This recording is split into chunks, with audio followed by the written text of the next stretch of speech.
Le voy a mostrar en el siguiente reportaje una parte oculta y oscura de México.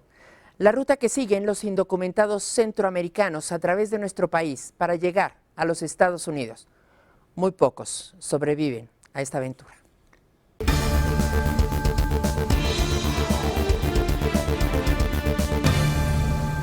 A mí me quisieron quemar.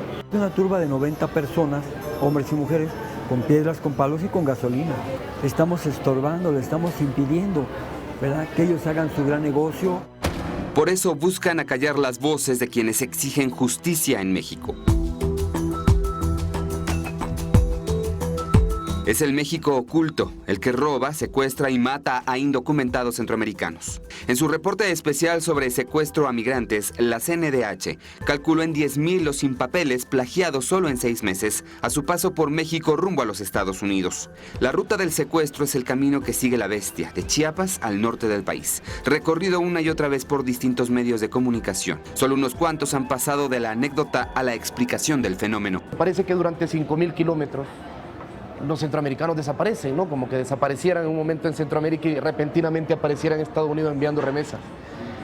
Cuando transitan 5,000 kilómetros en México, donde son indocumentados, donde se enfrentan a la corrupción de aparatos policiales mexicanos y donde lo que se está viviendo es una verdadera crisis humanitaria que tiene varias aristas. Óscar es salvadoreño, periodista y autor del libro Crónicas, los migrantes que no importan.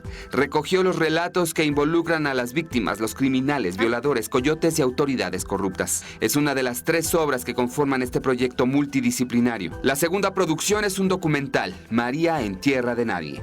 Se centra en la aún más vulnerable situación, la de las mujeres indocumentadas. Una de mis personajes, que es una señora de 40 años, que es maestra, trató de poner un negocio para salir adelante y llegaron las pandillas y le pusieron renta. Me dice, me ponían una renta de $50 a la semana y yo lo que sacaban son 60. Con $10 no puedo seguir.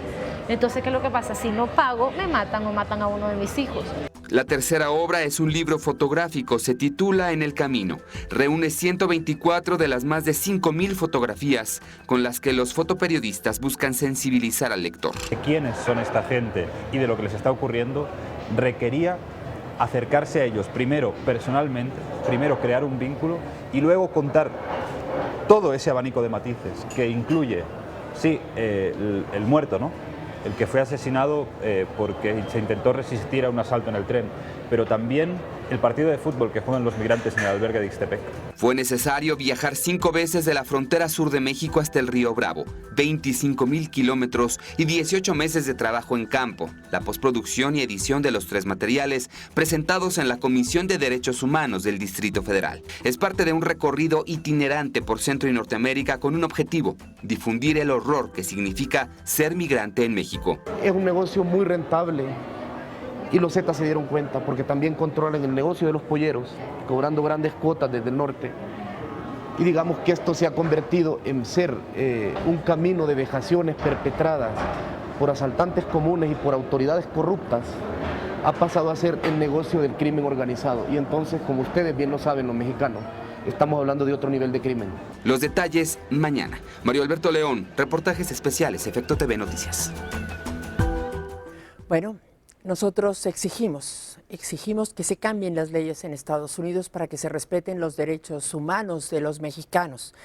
Exigimos que se respeten sus derechos, exigimos que se les pague bien, pero no respetamos los mínimos derechos de los migrantes que pasan por nuestro territorio. Y para muestra, este reportaje, pero además acaba de llegar un boletín de la Comisión Nacional de Derechos Humanos que dice lo siguiente. La Comisión Nacional de Derechos Humanos emitió su recomendación 32/2010 dirigida a la Secretaría de Seguridad Pública Federal por el caso de 6 presuntos policías federales que despojaron de dinero a migrantes centroamericanos. Las víctimas señalan que el 23 de enero de 2010 los uniformados detuvieron el tren que circulaba de Arriaga, Chiapas, a Ciudad Ixtepec, Oaxaca, y obligaron a descender a medio centenar de migrantes. Después de despojarlos de su dinero, los abandonaron y les ordenaron caminar sobre la vía del tren. Personal de la CNDH recibió las quejas en el albergue Hermanos del Camino. Los quejosos señalaron que 3 días después el convoy de vehículos en que viajaban fue detenido por agentes de la Policía Federal. El grupo de migrantes venía de una diligencia acompañado por la cónsul de El Salvador con residencia en Arriaga. Señalaron que 2 de los policías federales que los detuvieron fueron identificados como responsables de los hechos ocurridos el día 23, lo que denunciaron ante la autoridad correspondiente. Tras el análisis de evidencias, la CNDH advirtió violaciones a los derechos humanos, a la propiedad y posesión, a la legalidad y a la seguridad jurídica de los quejosos, atribuibles a servidores públicos de la Secretaría de Seguridad Pública Federal.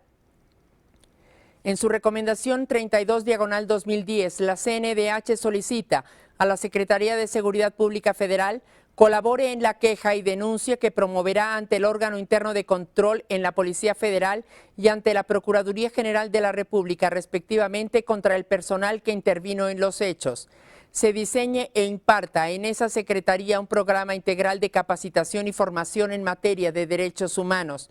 Además, se emita una circular con el procedimiento que los elementos de la Policía Federal deberán observar en sus funciones de inspección, verificación o vigilancia en materia migratoria. Y hasta aquí el comunicado de la Comisión Nacional de los Derechos Humanos, que de manera muy educada le dice a la Secretaría de Seguridad Pública que hay que enseñarle a los policías a no extorsionar, a no robar y a no abusar de los centroamericanos que atraviesan nuestro territorio en busca de una vida mejor, como lo hacen millones de mexicanos que cruzan la frontera hacia los Estados Unidos.